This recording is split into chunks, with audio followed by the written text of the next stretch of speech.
In the previous video, I introduced the fact that any negotiation includes three different dimensions: people, problem, and process. In each of these dimensions, there is a classic dilemma or strategic tension. Basically, you need to take care of two elements which are rather at opposites. For instance, you need to listen and to speak, but of course you cannot do both at the same time. To properly handle these tensions, the first step is to be aware of them. On the people dimension, the tension is between assertiveness and empathy. As a negotiator, I must assert myself. I need to speak efficiently in order to convey my message across the table. Assertiveness will help me clarify my intentions and diminish any misunderstanding. But I also need to listen to the other in order to understand his or her concerns, priorities, and constraints. To understand doesn't necessarily mean to agree, but this empathy will usually have a positive effect on the relationship. It will also help me understand my impact on the other negotiator. Good negotiators, indeed, anticipate thanks to acute empathy. If what I'm about to say is likely to trigger the wrong reaction across the table, I'd better try and say things differently. That is why empathy should come first. Paying attention to the other and understanding his or her rationale will help me fine-tune my argumentation in order to be more convincing. In the next video, I will discuss listening and speaking in negotiations in greater details. Now, on the problem dimension, the tension is between cooperation and competition. These are two opposing strategies, as Nash showed in 1950. But negotiators need both of them. Through cooperation with the other side of the table, both negotiators will create value. Together, we create joint gains, we enlarge the size of the pie.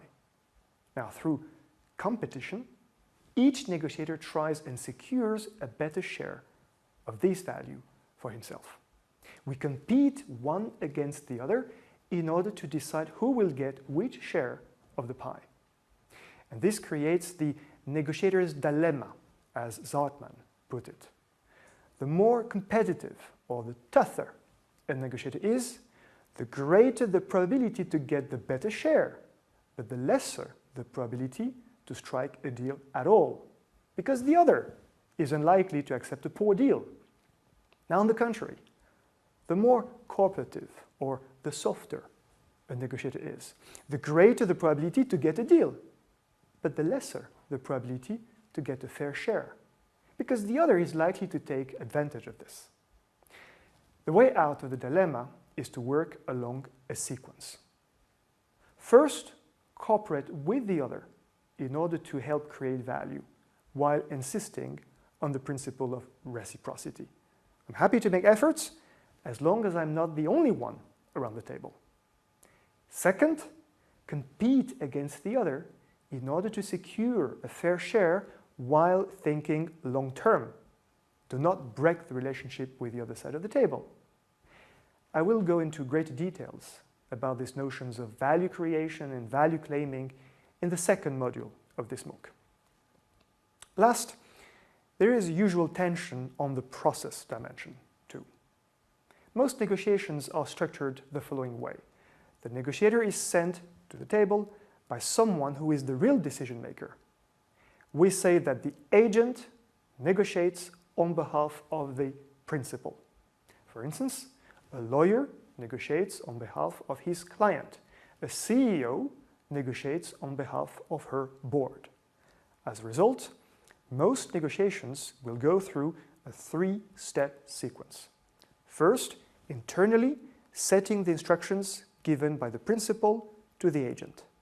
Second, at the table, the negotiation between the two agents. Third, reporting back to the principal.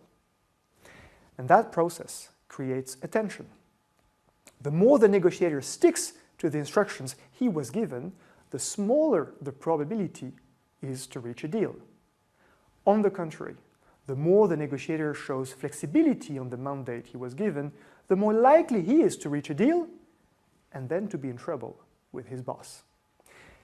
I will discuss this principal-agent relationship in greater details in the third lecture of Module 3. As a conclusion for now, try and identify these tensions in real-life negotiations. Listening and empathy versus speaking and assertiveness, value creation and cooperation versus value distribution and competition, and the principal-agent tension. Successful negotiation is a lot about smart communication. The way both negotiators exchange information should help them establish a working relationship.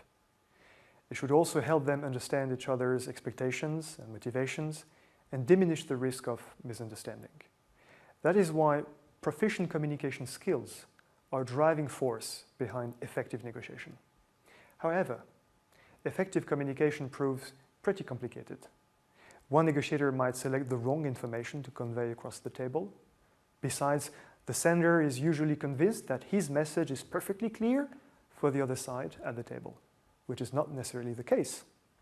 The recipient might perceive this information the wrong way and be convinced that his interpretation is the only correct understanding, thus widening the gap between the intentions and the impact on both sides of the table. In addition, several cognitive biases might further hinder the communication process. Let me name just a few of these biases demonstrated by social psychology research. The selective perception bias means that the recipient tends to consider only those elements which corroborate her initial judgment. Through the projection bias, a negotiator imposes his interest or feelings upon another as if they were his own. Last but not least, overconfidence will lead many negotiators to overlook or even ignore critical elements which have been nevertheless communicated to them by the speaker. As a result, do take communication seriously. As we'll see later, communication will be one item to look at carefully when preparing for the negotiation. Now, for the time being, let me highlight that communication cannot be a one-way street. It must take the form of a dialogue. And this requires two fundamental skills: listening and speaking. As far as listening is concerned, well, there is listening and listening. Here are a few listening modes which are totally counterproductive. Obstructive listening, arms crossed, firm facial expression, staring at the other. Now, this listening mode will not help you build a relationship and will not encourage the other to share more information with you. Distracted listening is also to be avoided. Fidgeting with your phone, looking elsewhere, simply looking at your watch as soon as the other starts speaking, that's wrong, of course. Reactive listening. As soon as the other starts saying something, the reactive listener interrupts, objects, contradicts, wrong again. Directive listening is another mode to be avoided. The listener interrupts the speaker, not to oppose her, but to ask her questions in order to lead the conversation in a specific direction. And that also tends to be counterproductive. Good negotiators stay away from these listening modes. Rather, they turn to active listening. Now, here are some features of what we mean by this productive listening mode. Listen with visible signs of attention, such as eye contact and nodding. Now, of course, do not overdo it. Suspend your internal judgment and resist the temptation to interrupt and object. Your turn will come later. Pay attention to what is said, but also to what is unsaid. The tone of the voice, for example. Take a few notes, if necessary, unless strict confidentiality is an issue. Reformulate, from time to time, the key statements of the speaker. But please do not turn into a parrot, repeating, "If I understand you correctly, you said blah, blah, blah." Invite the speaker to correct if you got something wrong. Ask open and clarifying questions. Avoid loaded questions which convey the wrong signal. Now, one last point. While listening, keep in mind this golden distinction. Understanding doesn't mean agreeing. as a negotiator, you need to understand the other. And it helps to demonstrate that you understand what the other means. But that does not imply that your viewpoint is the same. Your own viewpoint, you will explain through active speaking when it is your turn to take the floor. And that will be the topic